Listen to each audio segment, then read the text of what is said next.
My name is Quincy Lawrence. I am a member of our parliament. Um, from where we come from, we are the FSM, the Federated States of Micronesia National Congress. So as we are sitting here today, I am the current floor leader of our Congress. Now, like many of your other island developing countries, I'm always of the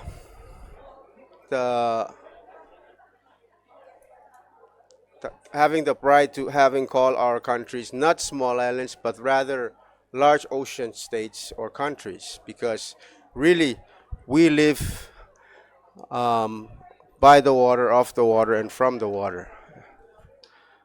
But from where we come from, I can say myself and my colleagues, um, the other members of our parliament, our we are our islands span over 600 some small islands located in our in our on the seas that's surrounding it, the ocean that surrounds it. It's about 1.2 million square miles, so it's quite huge. Um, anyways, let me go on it and so that we will have more time to discuss. Let me first, on behalf of our delegation, thank you, um, all of you who have showed up for this panel. We really appreciate that you are here. I know Charlotte wrote me a speech, but I really don't want to speak from it, so I'm just speaking from, because I guess that's more, just aside from just reading from the phone, it's like you're just talking and it's like it's meaningless. But me, when I'm just talking freely, that's when I can feel that there's some kind of connection or not, simply. But let me not go further.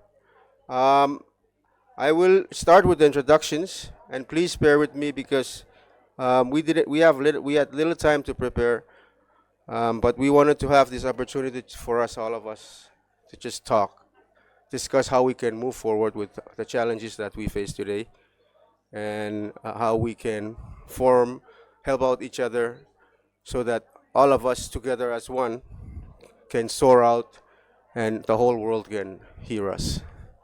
And so, without further ado, let me first introduce Ms. Kumaras Kalim.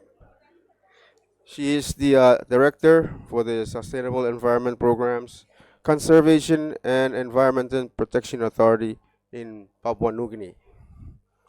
And we have next to her, she's my colleague. We're from the same country, and also she's one of the members of our parliament, and she's the chair lady of climate change, the Committee on Climate Change. And my good friend, Mr. Taniela, forgive me if I pronounce the last name, but Taniela Fusi Malahoy. I don't know if I come close.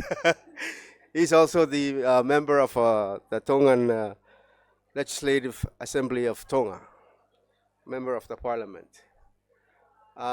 Charlotte, if I may, I would extend to you to please also introduce the others that I don't have, because it's not very respectful if you have people with you and we don't have the proper introductions.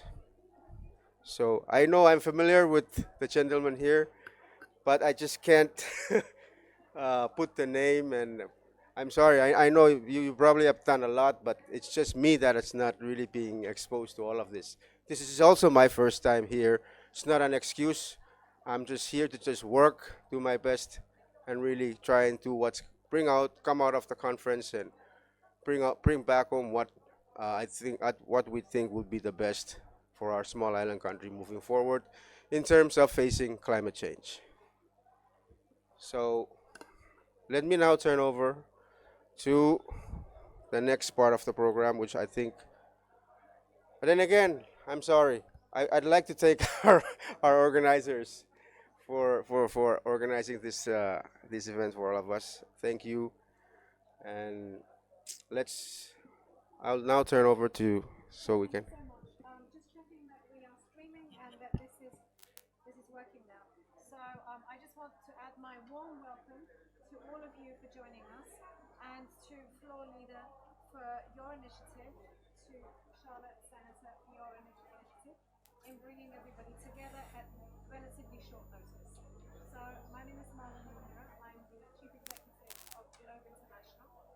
We are the organization that at the UN brings all of the parliamentarians together.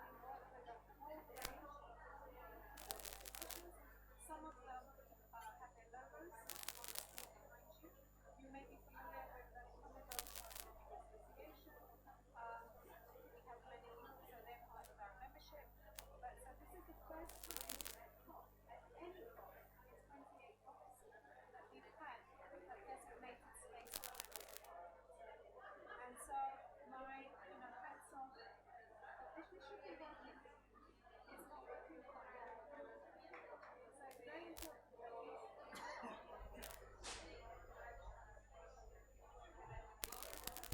That's good. So very important that even though this is quite short notice, that we're able to use this space as it's intended, which is to identify an opportunity to bring members of parliament together from key regions where you wish to share experiences and collaborate. And that's exactly what this is now. So I'm joined here as your host by our president, Juan Carlos Villalonga. And Juan Carlos is the president of Globe. He's from Argentina. I'm from India. And we're very much an international network. So the role that we will play here is, other than welcoming you, I'm going to very lightly facilitate the conversation. Just to let you know that we also have a meeting room right behind you. And that meeting room is there for you. Right now, for the whole day, we have members of the United Kingdom Parliament. They're there, they're meeting with several other delegations, but if ever you need a private place for your bilaterals, that place is for you. I would suggest that since this is a small group, if we can just spend 1 or 2 minutes for everybody to kindly introduce themselves. So if I may just hand over, let's start. Floor Leader, if you can pass the microphone, please.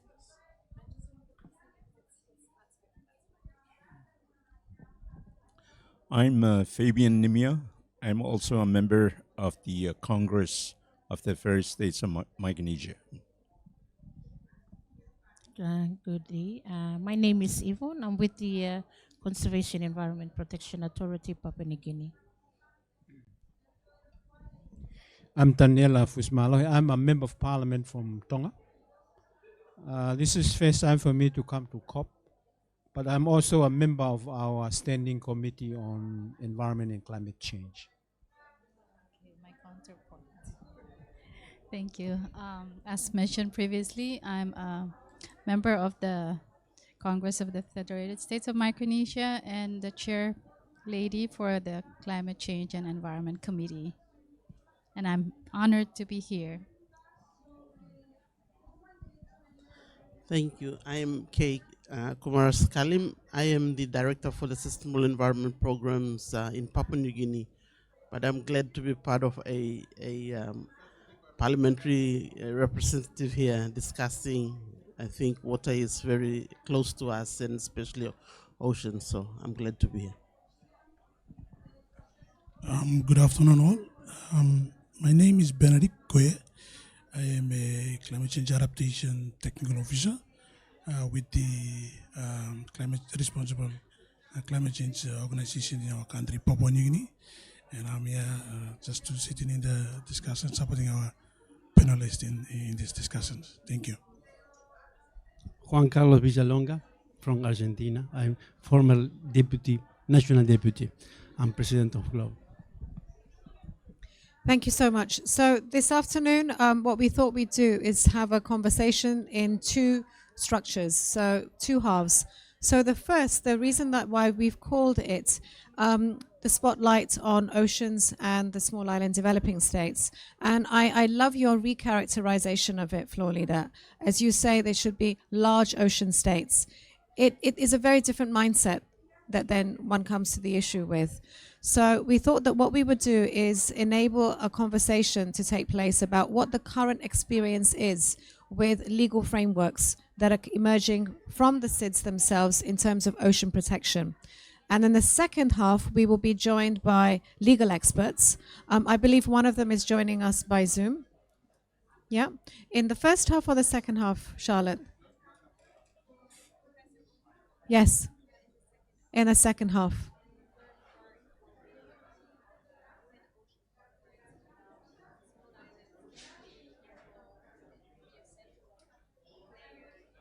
That's right. So really a three-part focus. So the first is the sharing of national experiences with ocean protection legislation and frameworks. The second one is looking to international legal frameworks. We will be joined by a legal specialist. And the third, of course, is to look ahead to 2025 and the Oceans Summit, which will be hosted in France. So I would like to open the floor to whoever would like to share their initial thoughts in terms of, from their own national perspective, what the current legislative frameworks are in place for ocean protection. Who would like to start the conversation? May I pass the floor to you?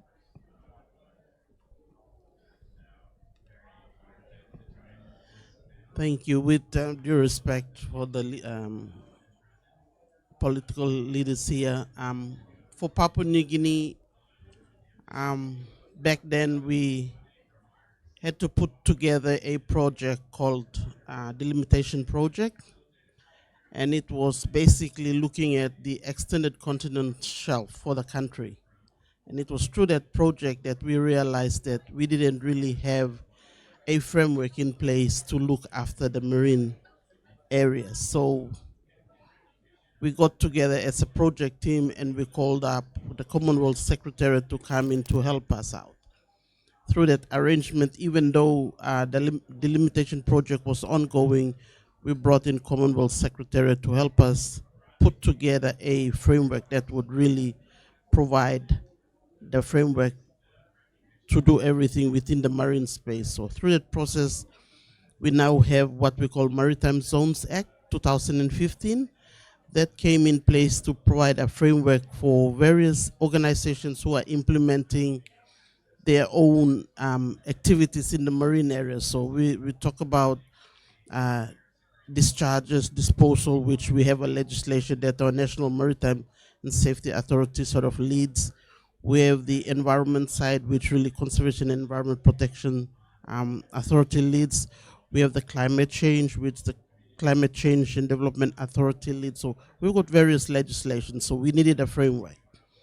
So even without a policy, we got the Commonwealth Secretary to draw up the Maritime Zones Act. And it was after that that we sort of went back to put in place a policy. So we now have what we call a National Oceans Policy that's really building out from the Pacific Regional Oceans Policy, more or less looking at how the development of the marine space should be looked. Majority of the Oceans Policy sort of looks at the management of the resources within the marine area. So in that Oceans Policy, we now have a couple of things, and we do have what we call a Marine Scientific Research Committee, who really looks at all applications that wants to do activities within the marine area.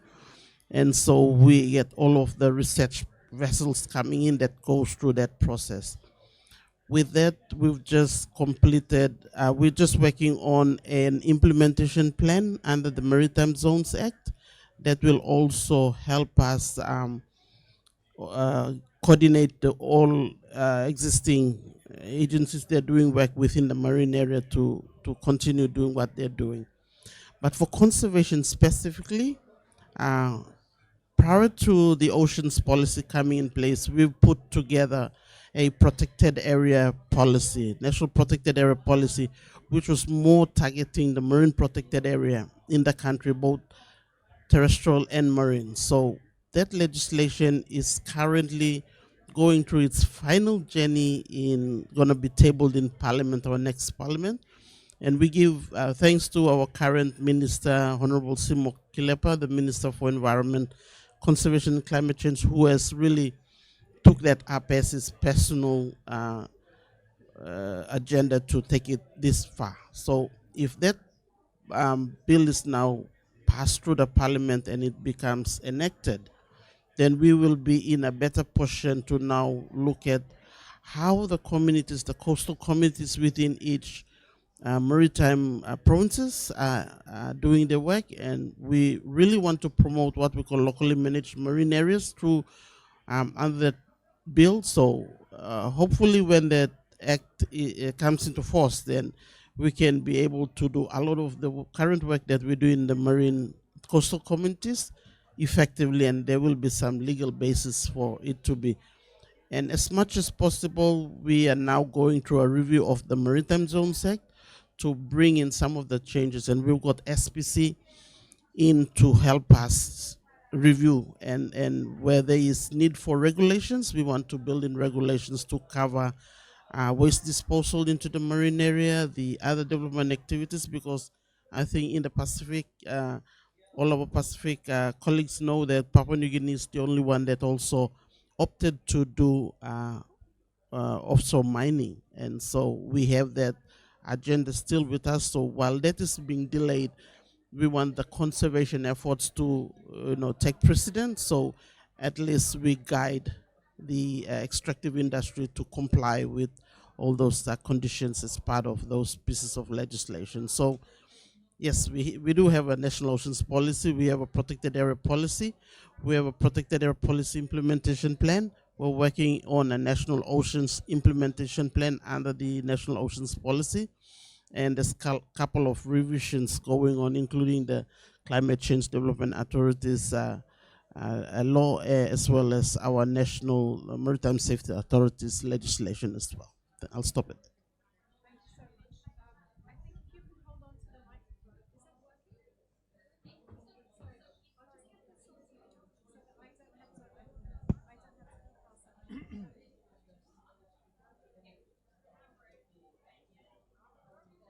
There we go. So I should be fine.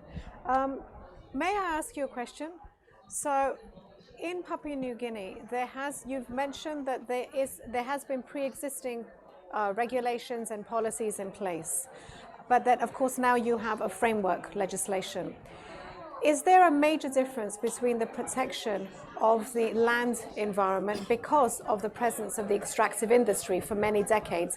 Has that been far better protected, and the institutions for the protection greater enforcement, compared to this more recent generation of policies, it appears, for the ocean? If you can just elaborate a little bit on that, the difference between the two. Thank you. We had been concentrating a lot on land-based activities for many years since independence. A lot of our laws have been targeting the land-based activities, including conservation work. So our terrestrial conservation is probably miles ahead of our marine conservation efforts.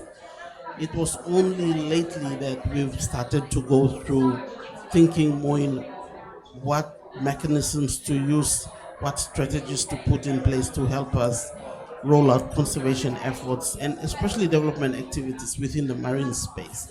So at some point when we were thinking through, and I think it was Climate COP back in Bali back then, a group of heads of states got together and formed what we now call Coral Triangle Initiative, that was initiated through President from Indonesia. So Papua New Guinea is part of that pack of 6 countries: Indonesia, Malaysia, Philippines, Papua New Guinea, Timor-Leste, and Solomon Islands, of course. So we believe that we are custodians of the epicenter of the marine resources that the global community sort of benefits from. So we have also probably responsibility in managing that. So looking at how the terrestrial activities have progressed, the impact that they contributed to the marine area, we needed to act. So back in 2008, 2009, there was a declaration made by the 6 leaders to work together. It's a voluntary arrangement, no binding arrangement, but we work together insofar as marine protection is concerned. So we work closely with various national NGOs and international donor partners, including USAID and Australian government initially, that has been supportive. But we have joined hands also through the Pacific community to various activities that the SPREP has organized for us to appreciate how the land management activity can be now implemented through marine areas. So that in a way helped us through a global environmental facility support managed through UNDP to help us put together policy on the protected areas. And that in a way also help us roll out some of the activities that was done on the land base but can be applied in the marine sector. So we are still going through educating our people to appreciate that the ocean is there, but we need to also have some responsibility in management, and the bottom line is disposal of solid waste. Liquid waste can be managed through various treatments done, but the solid waste is something that I think the coastal communities in our areas tend to use ocean as a disposal area. So everything or anything can be dumped. So a lot of awareness is now going on, and as part of the June 5th World Environment Day, our main effort is trying to educate. So we have a week-long activities on both land and marine, and we try to push the marine agendas more, because a lot of education needs to be done in the marine sector, although we know it has to complement what's done on the land base as well. So yeah, it's a challenge. There's a lot of difference in doing the land-based activity as opposed to the marine activity, because the regulatory part of what we do sort of focuses on extractives on land, and we do have license what we call the deep sea tailings displacements for a couple of our mining activities, and that is a concern of the conservation part.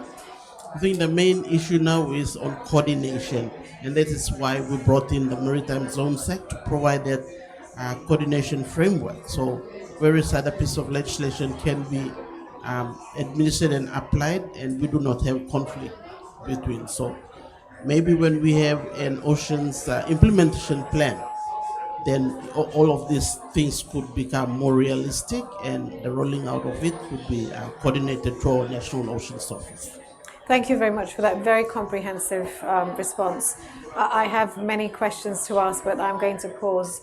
If you can just kindly just pass the microphone down to the next person who would wish. Senator, would you like to share the experience? Or I think I'm going to let Senator Nemia take the floor first, because he was actually the chosen spokesperson for our group. Thank you. Okay. As far as FSM's experience, or Micronesia's experience, we can say that we don't really have an integrated legal framework for the ocean protection and preservation. We have bits and pieces here and there, and a lot of it is really because we have one federation, and we also have 4 autonomous states, pretty much politically autonomous.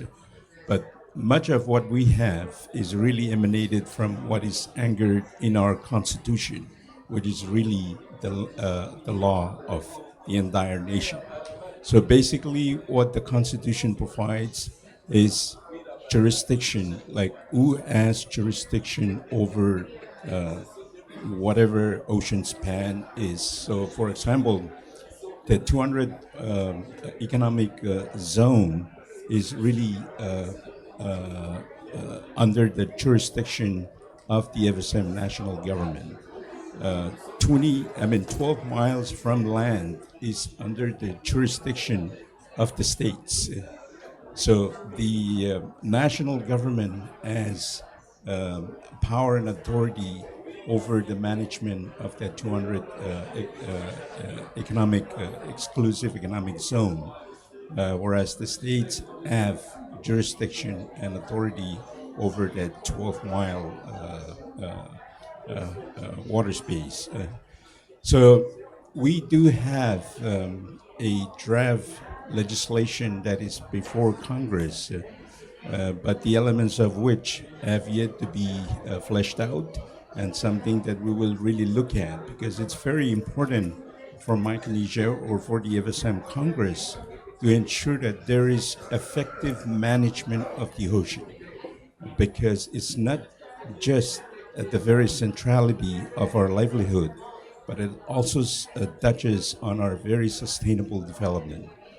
Social development hinges on how we effectively manage the ocean. The environmental sustainability of the ocean is vital and a sine qua non to our very livelihood, because that's where we draw most of our local revenue from. And also, 60% of the tuna stock is really concentrated in the Western Central Pacific. And that's why FSM consider the ocean as really the gold mine for the nation. And the management thereof is very, very vital to our very livelihood. And climate change is actually affecting it, because, as you may know, 90% of the atmospheric energy is captured into the ocean, and that creates turbulence. The current is no longer like before. 30% of the carbon is really captured also in the ocean. So it creates acidification, and it can really contribute to the dissipation of that very resource that we draw our very livelihood from. As far as the social development aspect, we live, like floor leader mentioned, we live off for and in the water. We do most of our recreation. We also capitalize on bringing in tourists from all over the world, those that are keen to dive. We have one of the best diving spots in the world, in the Chuk Lagoon. And so that's the reason why whatever approach it is that we will take moving forward, we have to look at it from a sustainable development aspect, where the integration of the three pillars of development, economic, social, and environmental sustainability, should be integrated. And that's also the reason why I said at the very outset that we don't really have an integrated legal framework, and it is something that we ought to consider, especially when we take up any legislation that will cover the ocean. Another thing that I should also say about our ocean, why it's very important for us to manage it, even in terms of economics, beside drawing our local revenue from it. We're centrally located, so we're like the maritime commercial hub for any vessel that come from north to south, from west to east, or from east to west. And as you may know, 90% of global trade is done via maritime cargo vessels. And so that's the reason why we also have to put that into consideration, not only in terms of advancing the economic, benefits that we can reap from that, but we also have to make sure that whatever vessels go through our water won't really use it as a dumping area. The same thing with the fisheries. We know that the international community have been looking at IUU, that's illegal, unreported, unregulated fishing. But we're also worried about the fishing vessels that, like, if they set nets and those happen to drift within the jurisdiction that fall within the states. So who's going to take care of that, the state or the national? So it's a discourse or a debate that we'll also have to consider when it comes to jurisdiction. So there are so many other factors that we will have to consider, especially when it comes to really developing an integrated legal framework for the FSM or for Micronesia. And perhaps when we continue our conversation, if you have other questions, I can also be I'd be happy to answer those. Thank you. So I'm sure there will be questions. I actually wasn't aware of the geographical advantage that Micronesia has because of its location in the Pacific. I mean, you could be the Dubai of the Pacific as an entrepot for trade in the region. So if we can continue this initial sharing, so if Honourable from Tonga, if you can share your experience, please. Well, thank you for the opportunity. I've had the conversation, and what comes to my mind is the fact that to have a good piece of legislation on anything, you need to have a sound policy framework for it. In terms of what the senator is saying, it would be a little bit more complicated than Tonga because yours is a federation where you have to define jurisdiction of decision making in terms of the ocean. Papua New Guinea is a bigger country than any of us, and it has got a land mass that is so huge that it has probably some severe impact on the ocean resources. For Tonga, I think we are confronted with yet different sets of problems in terms of trying to, because to me, the end product is a piece of legislation. And I'm a member of parliament, and our role, as we were reminded in our conference, is to scrutinize government and what they're doing about climate change. In our last session, we did ask, and what we were told is that they are at the policy development stage. But the worry for Tonga especially is, one is seafloor mining, seabed mining. And that is the worry from Parliament or from the Legislative Assembly, because a number of companies are now present in the Pacific doing what they call exploration.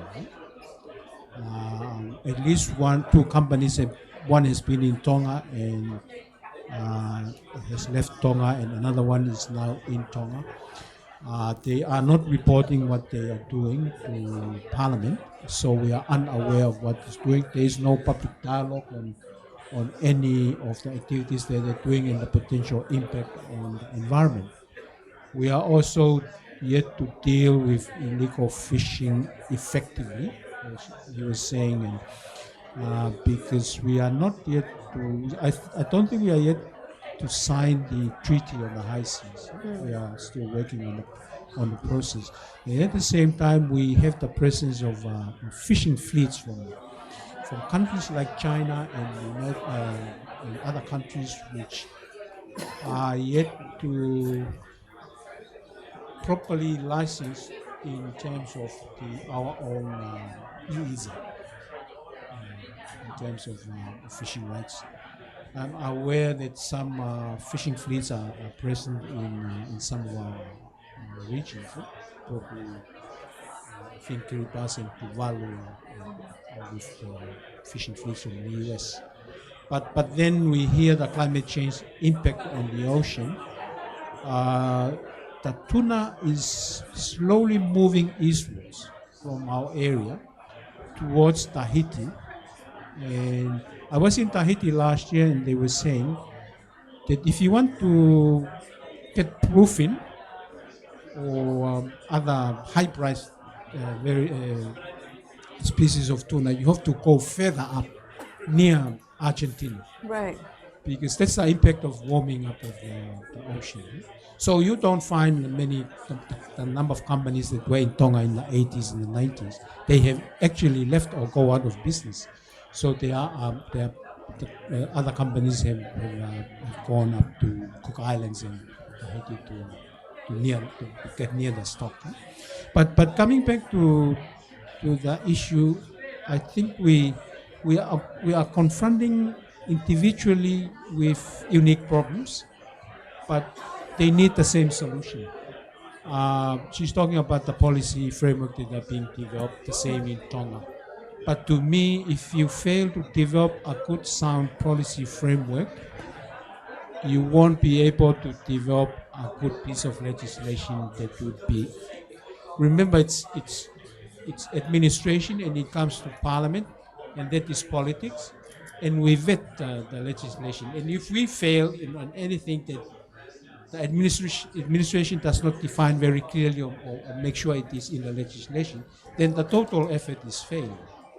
So to come back to her point, I think it's important to, in Tonga, different areas are in different stages of progress.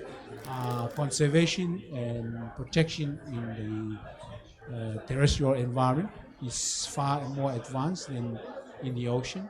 And fisheries are moving ahead with certain aspects of protecting the marine environment. But to me, to go back to the beginning, it's important to do this, to put sound policy framework, which will become law. And then it will be returned to the administration for implementation.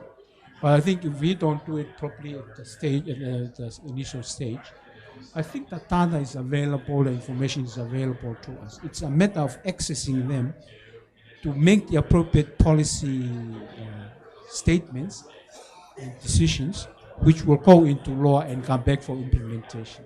At the regional level, I was thinking I've heard people talking about the whole Pacific. But I'm yet to hear people talking about the sub-regional Pacific in terms of doing climate change. We have SPREP, but it's for the whole Pacific. We have other international agencies for the whole Pacific. But we have unique features, unique problems, unique issues in the Northern Pacific as opposed to the Southern Pacific or Eastern Pacific that has to be dealt with in their own way, as I see. But that's my contribution for now, is how I see things traveling towards legislation, is to make sure it's done properly at the ground level and the technical level and become policy, become law, back to implementation and amendments and so forth. Senator, would you like to add your further thoughts? Yes, thank you. I just wanted to add on to what my colleague Senator Namia mentioned about, I think one of the challenges that I see we face back home regarding our oceans is the fact that we have a national government that oversees everything, and we have 4 separate island states that have their own autonomous government. So sometimes there are issues have been raised on where our powers as parliament, when we introduce a certain policy or legislation, there is some areas there that kind of overlap, and the division of that authority is not so clear cut.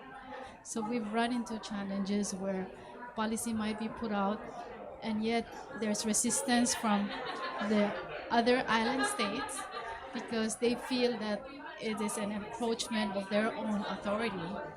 So in that sense, the legislation part and policy making part has to be a collaborative effort amongst us, and sometimes that doesn't really happen. So to be able to come up with a comprehensive national policy, it's really important that we get the support and we work together with each of the island states, because they each have their governors and they also have their own legislative bodies for each state. So that is a challenge by itself. And of course, the ocean is regarded as everybody's focal point of interest. It is our livelihood. It is a source for our, for economic benefits for each one of the state and even the national, at the national level. So the challenges there, that's just one example, and there are still others, but I'm just expounding on what he has shared, that as policymakers, it makes it quite challenging, and for me, it's still confusing too, on how to navigate in such a way that we come out with an effective policy that will encompass the interest of all the other 4 states. And That's So you've described a very complex constitutional and governance context to address these issues. I'm just wondering, and I see that Dr. Nilofer is here already, but I'm wondering, what is the counterpart in terms of the judiciary? So of course there is a legislative and a policy, legislative framework, there are the policies, but what happens when disputes arise? When people take to the courts, what are the dispute resolution mechanisms that you have? How does the court system enter into this? Because in our experience, it's very important to consider both at the same time to ensure that there isn't a weakness in one which the public will go to the other to secure redress from. I think the resolving mechanism that we usually resort to is to seek the court's interpretation of the existing laws that we have, or the existing, our constitution prevails over all existing laws. So the court has to interpret whatever is currently in place. And I mean, this has been, some of the laws probably have already, needs to be amended because of changes that have occurred for the decades, and these have not been revised since it was put into place. So many factors have come into play, and the environment is a totally different environment from when it was initially introduced. So I think that's part of but at the end of the day, it goes back to the judicial system to be able to make and make us the interpretation of what is in existence and try to resolve the disputes that may arise. So I don't know if my colleagues may be able to share something else. Indeed, I think you want to add to that, Senator. Yeah, our system is patterned after that of the U.S., where we have balance of power of the three branches of government. We have the executive, we have the legislative, and the judiciary. So basically, the legislative enact laws, and the executive implement those laws or promulgate them. And then the judiciary basically adjudicate the laws. If there's going to be any dispute in terms of what it means, then it will have to be taken up by the judiciary branch that will interpret, as Chair Lady mentioned, and also adjudicate it if there's going to be any dispute. But as she pointed out, that challenge is really between the states and the national as to who has this authority. Just recently, we amended our constitution where the division or allocation of resources, especially on the tuna the revenue that we generate from the licensing of fishing vessels, now it's split 50-50. 50 goes to the states, and then 50 goes to the national government. But that basically means that we have to be more effective in managing that resource, taking into account the adverse impact and effect of climate change that will soon dissipate that if we don't fully take good care of its management. So you mentioned that this is the new settlement, 50-50. What was there before? It was 70-30. Oh, I see. Yeah, Okay, so the 70. states are becoming much more demanding Right. of their rights, Exactly. asserting themselves. Right. Yeah. Okay. Yeah. Yeah. This will become more competitive. As you were saying, the fish are migrating to more conducive seas. Right. Flo, did you want to come in on that? I wanted to bring this down to an issue where it's a scenario. For example, one of the states in our federation, the state law states that a person's land ownership is not so. He owns land from the land from all the way to the top of the highlands, and from there all the way down to the end of the reef. That's in one of the states. Now, in terms of protection and security of the ecosystems and the water and the shorelines, that is a really, I think that law helps itself by having its own people protecting their own marine areas. But then Um, the other thing that the other thing that I'm thinking about that same kind of situation is that when you're, let's say I'm from that state, I own land from the land all the way to the end of the reef. Now, the law cannot stop me if I want to dredge because I own that land. So there is really a limited control from the state government in terms of protecting the ecosystem or the shorelines and in the coastal areas because the state law states that you own land from the land all the way to the end of the reef of your estate. And so that's a really down to the ground roots level concern for how we set how we align our state and national laws to address those kind of issues when it comes up later on. Because when I am foreseeing if there are more dredging takes place, it's not going to do any good for the corals and the ecosystems in our coral reefs. So that's one of the things that is real for us, and that's one of the things that why we should really come up with these legislations that will really deal with protecting our marine resources is really vital. So that's what I wanted to ask. This is something that is really at the grassroots level in our islands. So that's again very interesting characteristic for Micronesia. I wonder to what degree that is shared across the Pacific, because if that's the case, I mean, this is legislation which is ripe for renewal, because as you were saying, there's such a need to have an integrated approach to land management, river management, and ocean management. Without that, and without clear stewardship safeguards, there will be exploitation. So I see that Professor Nilüfer, Charlotte, may I invite Professor Nilüfer to join us, because we're at that point now. So we've canvassed the nations for what the current practice is in terms of legislation to protect the oceans, to protect the land. So we're now moving to where we would like you to join us, please, and to share what the international legal frameworks are. So where is their best practice? And in the last 10 to 15 minutes, present us the work of the International Law Commission, of which Professor Olo is a member. So we are very honored to have her with us today, because she's one of the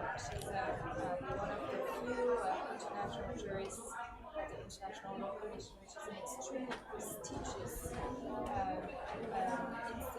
institute group of work that work on the development of international law, and she does work that is extremely relevant to the small island developing states. yeah, we can't hear. Rika, I'm going to ask you to introduce yourself anyway. Yeah. Okay. That's all right. I'm sorry. So in short, I was just saying that we're extremely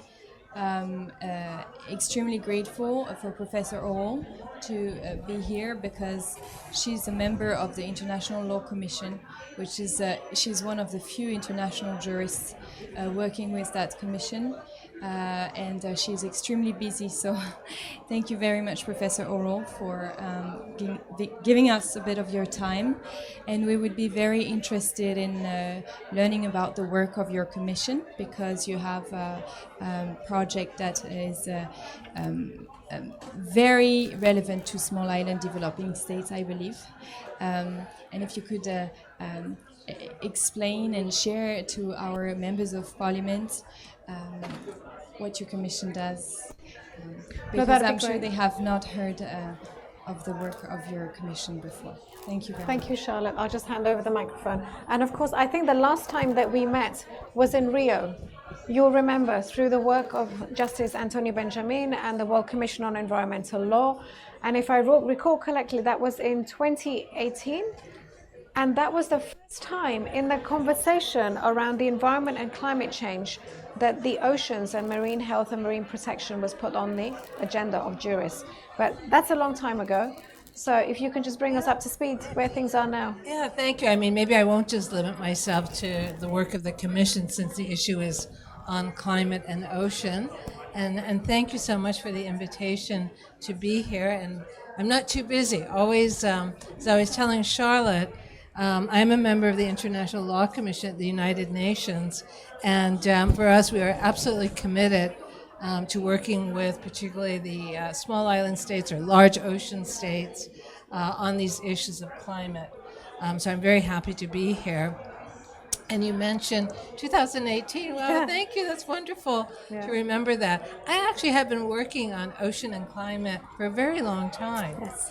And if I can just say this, that when you actually have to campaign to become elected to the International Law Commission, same for ICJ judges, that is interesting.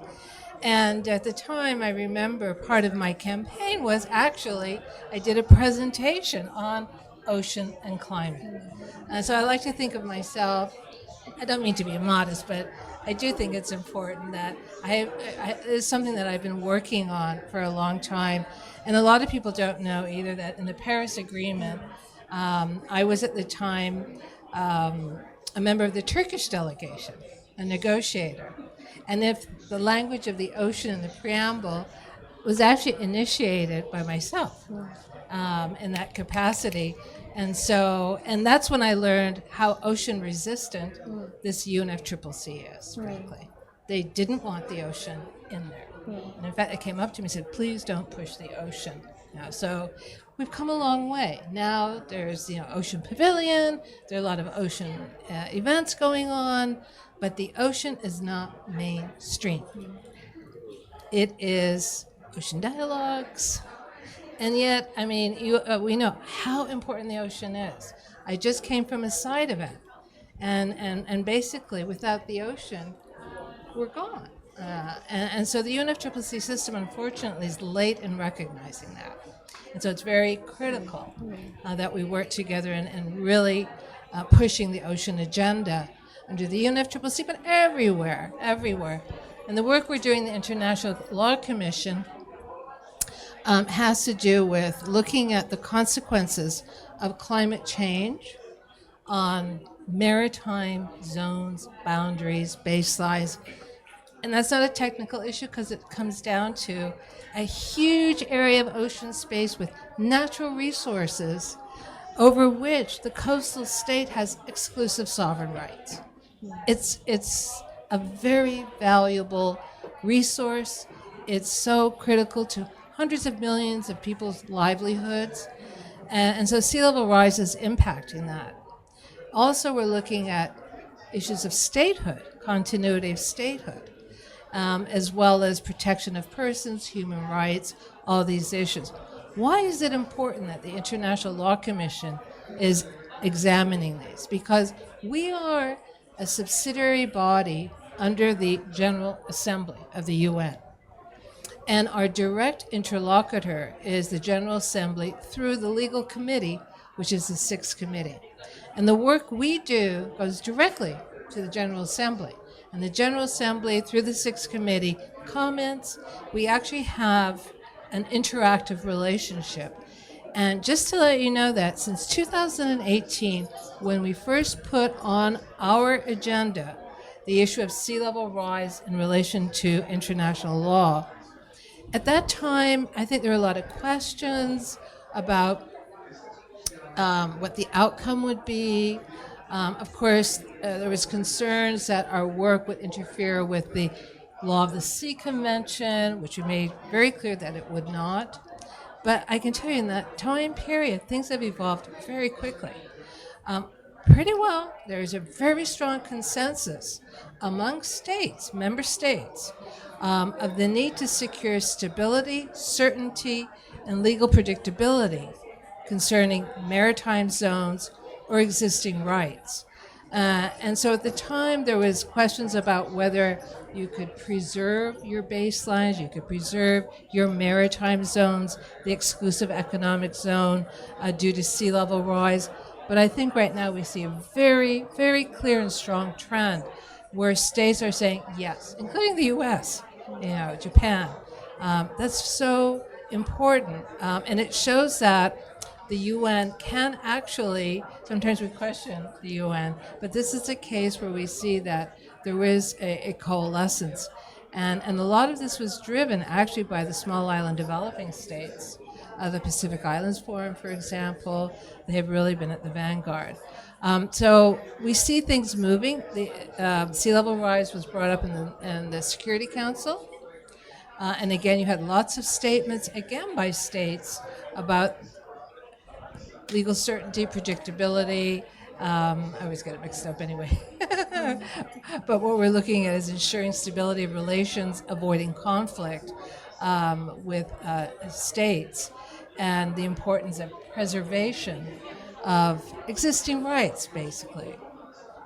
And we also had the current president of the General Assembly had the first informal plenary meeting of the General Assembly members on sea level rise, and specifically related to the continuity of statehood. And again, a lot of very supportive statements. So this is important in developing international law that will have an impact, direct impact, on many states, actually. So that's just to give you a quick overview of what we're doing at the International Law Commission. May I have a question? I would like to open this up. I don't need this. I've got mine. But so you mentioned that the issue of sea level rise is on the agenda. But what about some of the issues that we've discussed, ocean acidification, for example, because we are over-reliant on the ocean absorbing the excess CO2, and that's now beginning to come to an end, it appears, the latest science suggests. Is that on your radar? Well, that is not on the Commission's radar, but obviously that is something that is, this is something that we're working on. Ocean acidification, again, it's one of the issues, where should it be addressed from a legal framework? And as you know, there's the, you may not know actually, very important advisory opinion requests.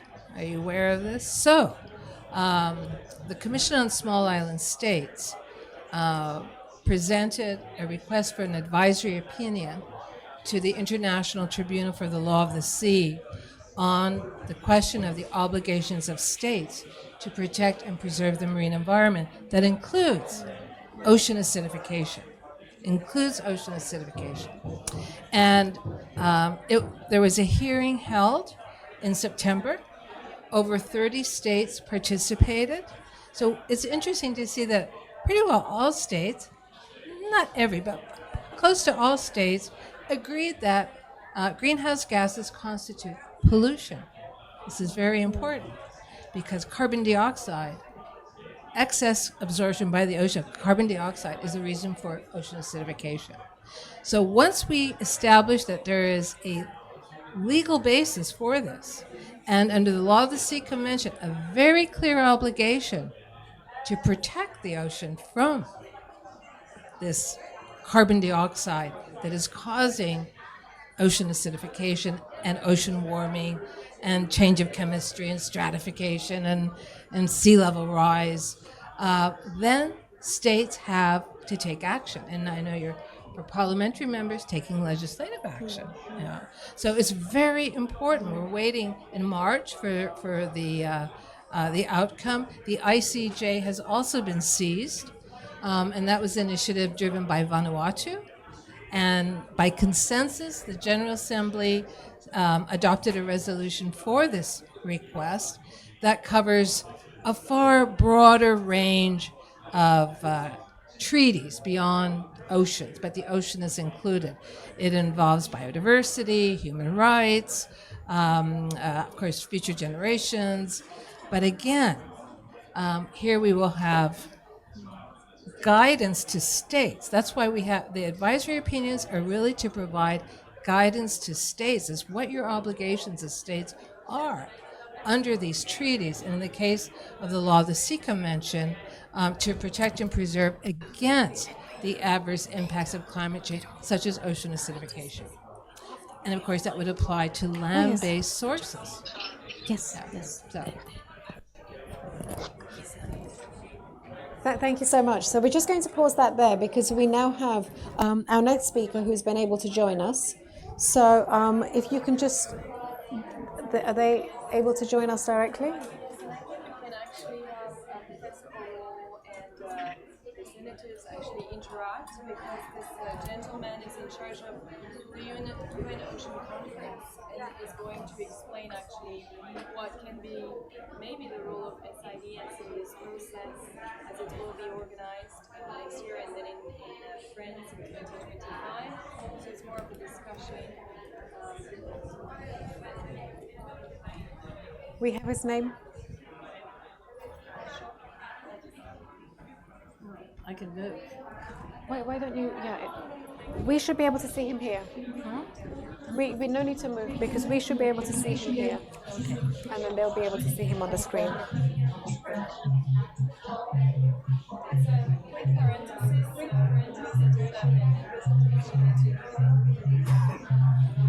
Okay, so I would like to welcome Mr. Ashok Adisayam, who is the head of global affairs at the UN Ocean Conference, which will take place in June 2025. So I think we're ready for the presentation.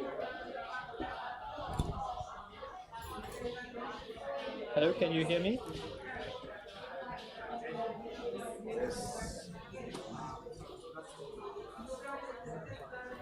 Can you hear me? Just turn that off.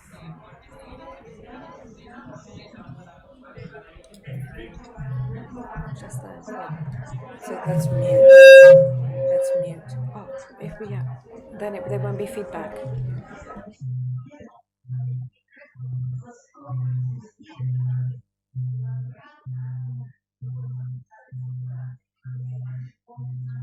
Hello, I can't hear you. I can hear a lot of sound. I can't hear you, and I don't know if you can hear me.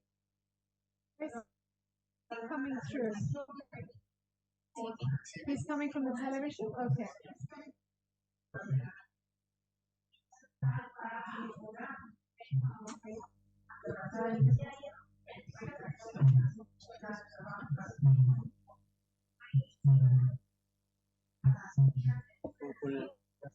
No, don't. This is only for us to see.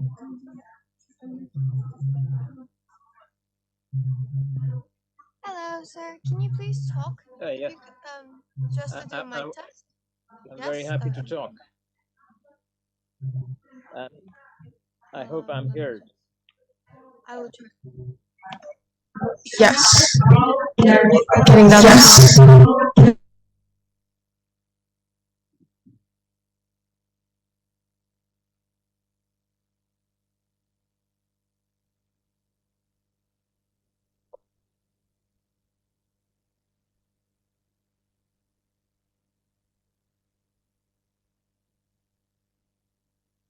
Right. Okay. So, Mr. Senators, dear friends, I'm sorry that technical incidents can't help us to hear or interact. But in any case, I'm very happy to be part of this meeting that you are having, and just say a few words on behalf of President, but also Chavez, the two presidents of France and Costa Rica, both countries co-hosting the next UN Ocean Conference, which will take place in Nice, in south of France, in the Mediterranean, in June 2025. I would like to give you some insights on the preparations. We have 18 months with the UN and the UN agencies across the world to put forward our priorities, which are basically bring ocean science at the heart of the discussions of the next UN Ocean Conference, bring ocean finance and the blue economy as a trigger to action, and implement basically the multilateral governance, which has been in few items signed and agreed in the last couple of years, meaning the High Seas Treaty, meaning the implementation, we hope, of the plastic treaty, meaning the implementation of the 30 by 30 protection treaty, the preservation of biodiversity. So as you know better than anyone else, being from the island states, the ocean is an essential resource for the world in numerous ways. And according to the UN, over 3 billion people depend on the ocean for their livelihoods. The ocean is an irreplaceable role in regulating global warming. That's why we were present for the first week at COP with our president, the first 2 days, in particular through its role of a carbon pump. It is estimated that the ocean contains 50 times more carbon than the atmosphere, and it has absorbed 30% of the anthropogenic carbon dioxide emissions in the last decade. So the significant deterioration of its health and biodiversity will lead to, we know, irreversible losses. And I know that you know where you are. So as stated by the UN Secretary General and the last United Nations Ocean Conference in Lisbon, that was last year in June 22, the ocean is entering a state of emergency. So we are calling for collective action to halt and reverse the decline in oceans' health. So the aim of this conference is to make real and concrete progress in implementing SDG 14, and you know all about that. As France and Costa Rica, we have conceived, as I was saying, this conference around 3 priorities, which may be enriched and complemented through consultations. And that's the reason why I'm very happy to be able to discuss with you, Mr. Senators, and your constituencies. Both countries wish to converge existing multilateral ocean-related processes. I'm sorry, the AC in Dubai really have brought me a sore throat, and I'm trying to back in Paris to face that. The ongoing negotiations on the fight against plastic pollution, as I was saying, fisheries regulation, marine biodiversity conservation in waters beyond national jurisdiction. All these are examples I've given you of processes that could come to fruition by 2025. As you know, our president, but also 24 other countries, are very much keen to see that the exploitation of the deep seabed is addressed, and is addressed, as I was saying, through science. And we don't know 80% at least of the seabed. So before we think that extraction of the seabed starts, we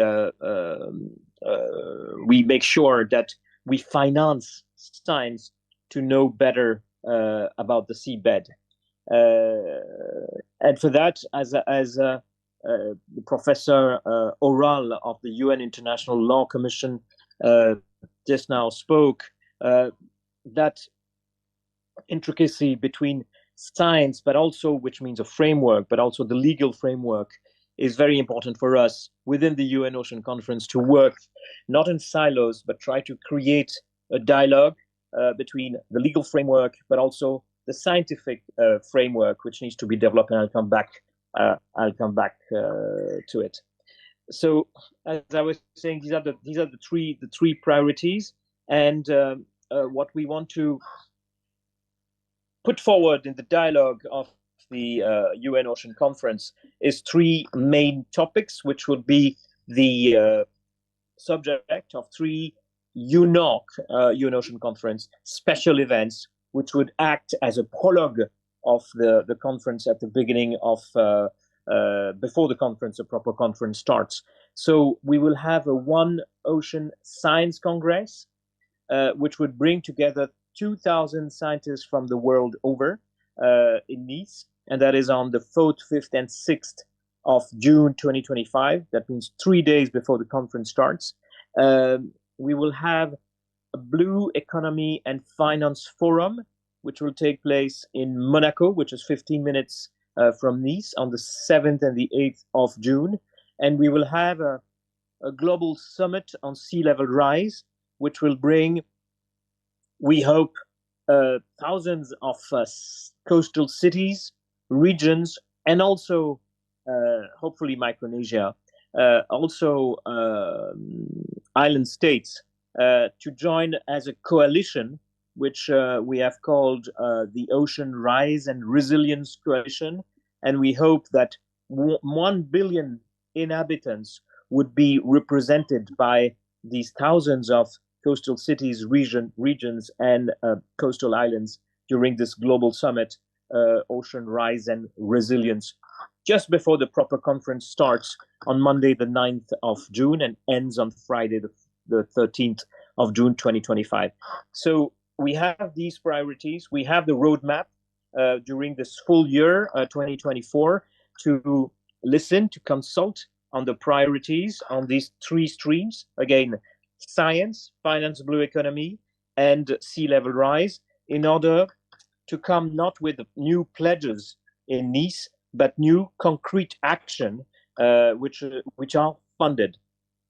That's the reason why we're working with all the development banks around the world, including the new development bank, which is in Shanghai, but also this coalition of development banks called Finance in Common, which is led by Agence France AFD, but also the World Group Bank. And basically, we would like to put science in every layer of the activities, and throughout this year, travel with scientists or meet the scientists in the different countries to address these three main issues. And I was saying also what is already on the table. That means the multilateral agreements, which have been engagements, which have been recently accepted. So where you are, that means in the Pacific.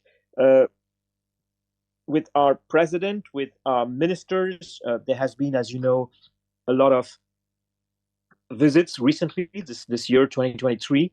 We're working with parties like the SPREP to have the right resources, the UN resources, who would bring to us as co-leads of the next UN Ocean Conference with Costa Rica, the topics to be addressed, but also significant ways and means to implement the global commitments. So your participation, Mr. Senators and Excellencies from Micronesia, is very important for us. So that's the reason why I accepted the invitation to share with you just a few lines, and sorry for my bad throat this morning in Paris, to share a few frames of what we want to achieve collectively in Nice in June 25. Thank you very much.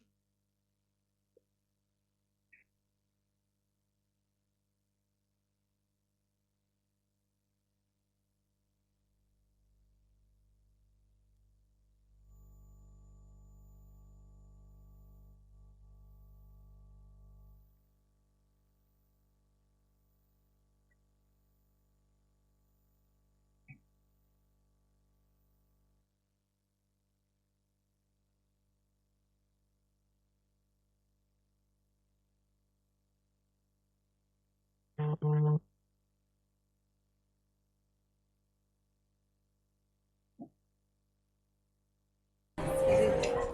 you so much for that. If I may. Are you able to stay for just one question? I think he is. Okay. Is he there? Yes. Oh, he may have left. Well, I don't want to Yeah, so let preempt the senators from asking questions. Is he still with us? I think there's too much feedback. Is he still with us? He is? Okay, so why don't we start with your question and then we can open it up, and we will need to bring things to a close in 10 minutes.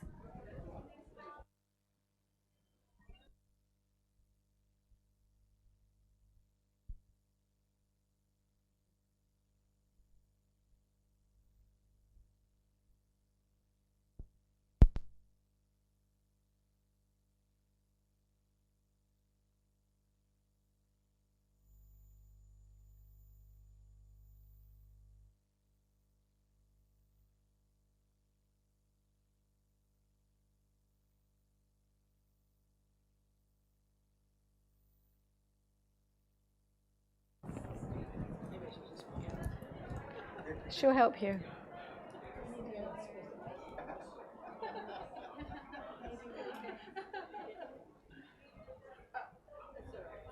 That's all right. That's all right. That's okay. Okay, I'll just hold this so he can hear you directly from here. Okay. Yeah, that's good. Can you hear us, Asha?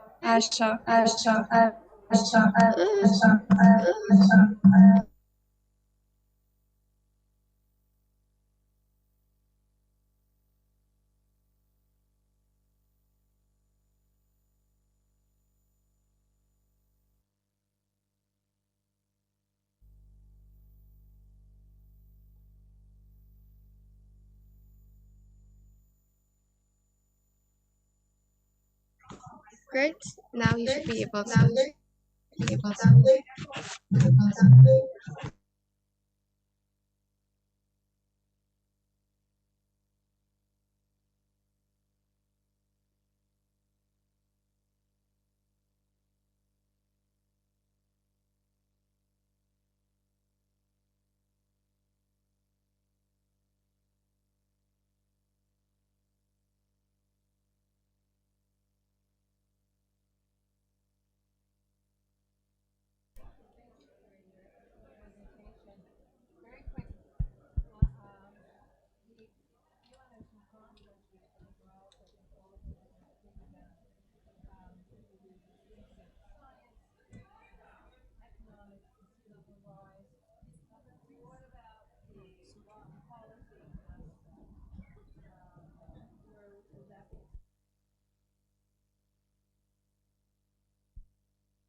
Hear policy, but I can't.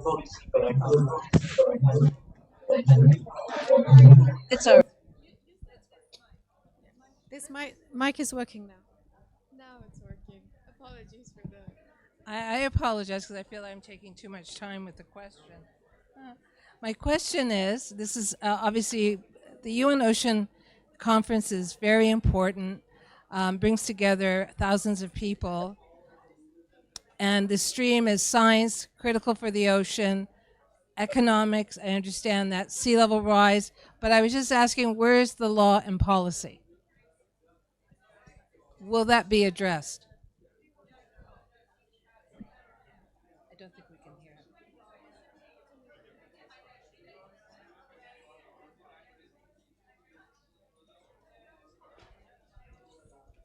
Did you hear the question?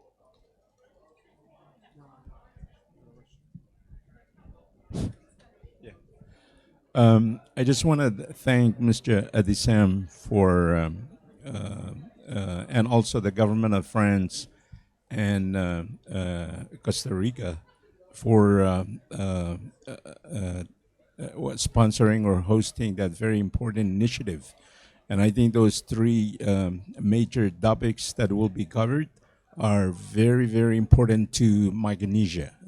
The science, because everything about climate change has a significant bearing or impact, at first effect and impact on our very livelihood, especially with the acidification and whatnot. Also on the economy, we draw most of our revenue from the tuna, which is also going to be affected with the ocean warming. Because as you may know, tuna don't really like to dwell in warm waters, but they like colder temperature. And then also with the turbulence, with the 90% of the energy being absorbed in the ocean, it really makes it difficult for the environment and the safety of the fishers to go out and fish out there. And on the sea level rise, that's also very, very central to our very livelihood, because the average sea level rise in the central Western Pacific is 3 times greater than the global average, which is 4 inches. So basically, the sea level rise for our islands is about 12 inches on an annual basis per the IPCC. So those subjects that you mentioned that we'll be covering the conference is very, very fundamental and central to our very livelihood. So I just want to highlight how appreciative and profound our gratitude is for your government and the other government for sponsoring such a very important initiative. Thank you.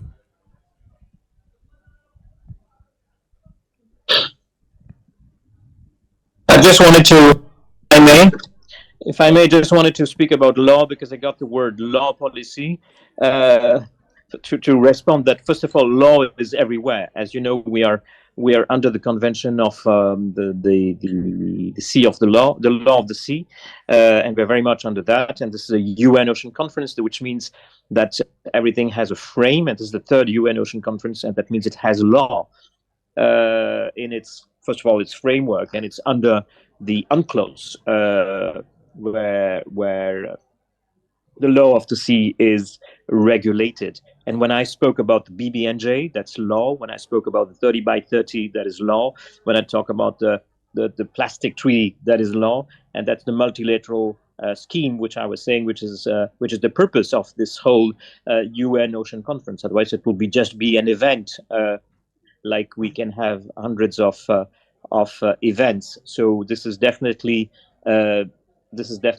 a conference which is under the United Nations, which has law, and this is under UNCLOS, which has law. And again, our three priorities is multilateral governance, which means through law and multilateral law, ocean science, that's another framework indeed, and ocean finance, because there's no action without money, and without transformative action without funds and finance. And that's very much, I think, the discussions taking place right now at the UN. And the whole aim of this conference, and talking about law, this conference is not a COP. The Ocean Conference is not a COP, which means that it's not endorsed to a party, it's not a conference of a party. It's not endorsed to a treaty. However, that means it's not binding, right? Binding through law. However, as everybody knows here, we are under the treaty which accepted the SDGs, and this is about SDG 14. And SDG 14 is binding for everyone. And so everybody has to be contributing to SDGs, the 7 under objectives of SDG 14. And that's also, in a way, law. So we are guided, thank you for your reminder, by the principles and the frame of UNCLOS, and that's the reason why this is a UN Ocean Conference. I'm afraid I have to take leave after 45 minutes with you, although I spoke 5 minutes, and I congratulate you all for your mobilization, and propose that through Charlotte and your team, we stay in touch, and especially get your own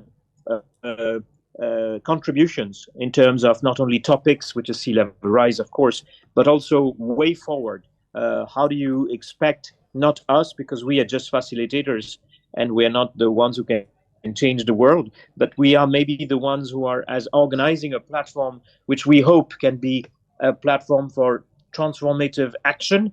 And that's the reason why we're starting 18 months ahead a consultation process at the UN, which is law, and which is with our delegations and our missions, the missions of the world, mainly with the legal frame, but also a more bilateral process of discussion and consultation. So thank you very much, and congratulations. I wish you the best for the rest of the COP in Dubai. Thank you. Thank you so much.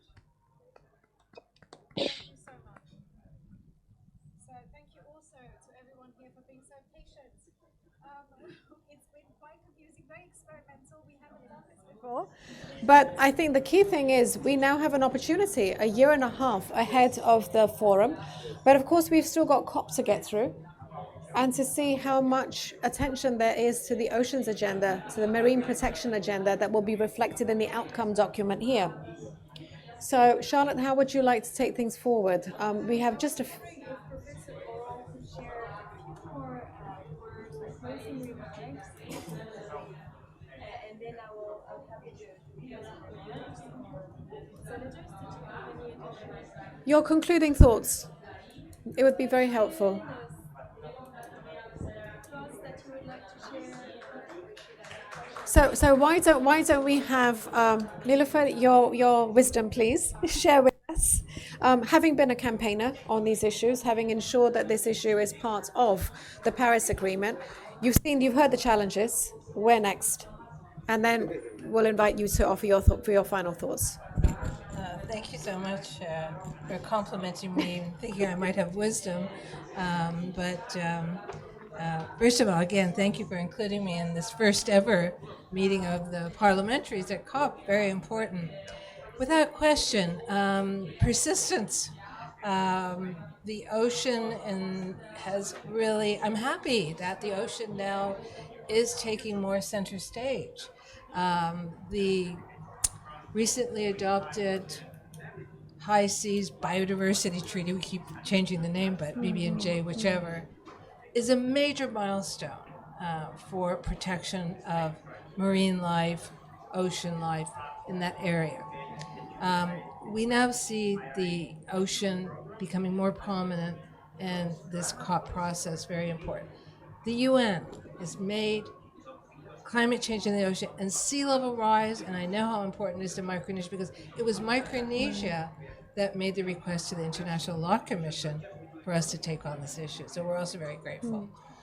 So you see the ocean now cross-sector, and we just have to keep working on it persistently, the international, but also the domestic. And I have to say, the island states have really been at the vanguard of this. We're following.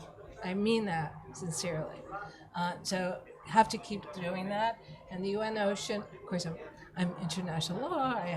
I didn't hear law, so I like to hear it over and over again now. But it all comes together, the integrated system. So I can only hope that together, collectively, we are really going to make sure that the international system in all its functions everywhere will preserve, will ensure that we have a healthy ocean for many, many future generations ahead. So I'll stop there. Thank you so much. Those words, wise words indeed.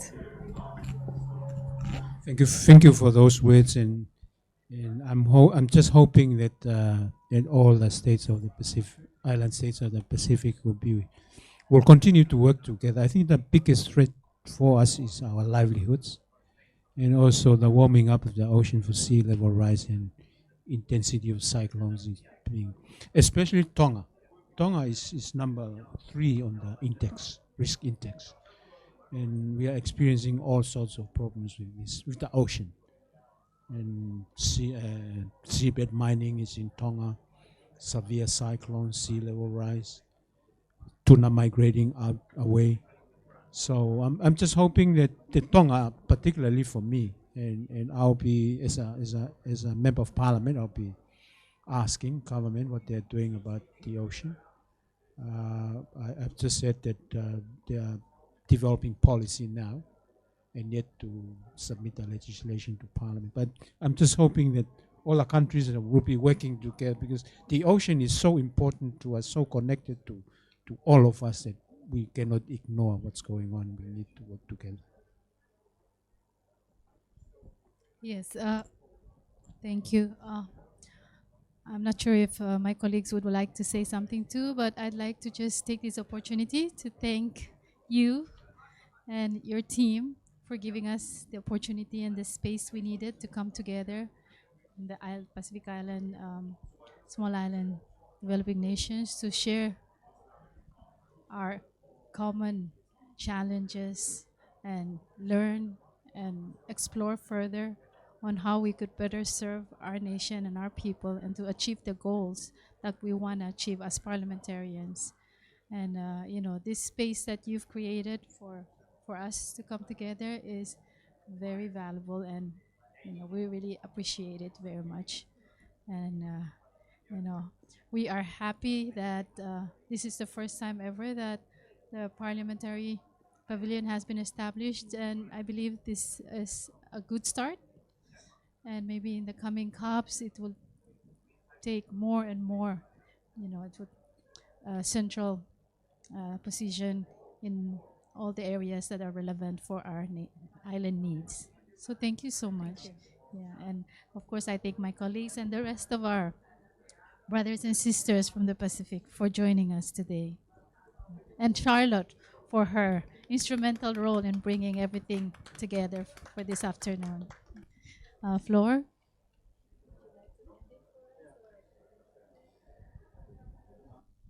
Thank you, Madam Chair. Yeah, I join our Madam Chair sharing our appreciation, especially to all our guests that joined us. Thank you all for sharing your thoughts, especially. That's very very gives us a peace of mind and something that we can take back with us. Being proud, going back home, thinking that we have really done some work coming to COP our first time, even though it's our first time. But going forward, before I, along with the closing started by our chair, Madam Chair, going forward, one of the things that I've already talked about with my colleagues, and especially with the other members of the Parliament, the National Congress, and the state legislatures, is the building of the legislative bodies coalition. Because just 3 weeks ago we were in Manila, all of us joining the Asia Pacific Parliamentarian Forum. So we are a part of that forum, and I think most of the countries, countries in the Asia Pacific region, are part of that. But the thought came to me that okay, we're here at the bigger stage, but when we want to take some steps back, I can already see some caps, because in the means of trying to connect with our going down the levels to the states and the local governments, we don't have that. So when we want to address challenges from the grassroots, we really need to bring them up. We really need to find the mechanism to bring us all together. So not from the state, not only from the local government to the state levels, but then at a bigger picture, meaning like our friend from our Honorable Senator from Tonga mentioned, the sub-regionals, island countries coming together in a forum, the parliamentarians, and talking about these issues so that we can expand our understanding of our own challenges, and then be one and take it up to the next level. In the next COP, we already have one agenda that we can all bring, to the next COP next year, and then from there on to the big ocean conference in the 2025. So things like that. That's one of my missions going back, is to take that step back and form those coalitions from the state, national state, and then when we start our meetings, and we can start discussing of how we can move on to the regional stage, sub-regional stage, and then also collaborate to connect with the regional stage and regional groups or spaces that are already existed. So thank you very much, Malina, for organizing everything.